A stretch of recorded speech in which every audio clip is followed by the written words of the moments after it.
আমি মোহাম্মদ আব্দুল মাহবুব দুলাল, নোয়াখালীর সন্তান হিসেবে, নোয়াখালীর একজন ঢাকাস্থ নোয়াখালী জেলা সমিতির আজীবন সদস্য হিসেবে আজকে আপনাদের সামনে কিছু বলার জন্য হাজির হয়েছি। এই সমিতি বিগত সময়ে একটা নির্বাচিত নেতৃত্বের যে মাধ্যমে সমিতি পরিচালিত হোক, এটা ছিল নোয়াখালীবাসীর, ঢাকাস্থ নোয়াখালীবাসীর মনের একটা আকাঙ্ক্ষা।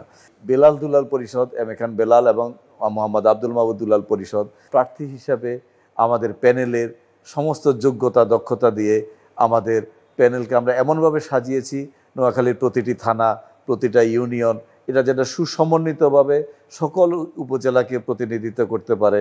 ভোটারদেরকে অনুরোধ করব, আপনারা যদি আমাদের এই প্যানেলকে যোগ্য মনে করেন তাহলে আপনার মূল্যবান ভোটটা দিয়ে আমাদেরকে অনুপ্রাণিত করবেন। নোয়াখালীর বিভাগ বাস্তবায়ন সহ নোয়াখালীটাকে অনন্য উচ্চতায় নিয়ে যাব ইনশাল্লাহ।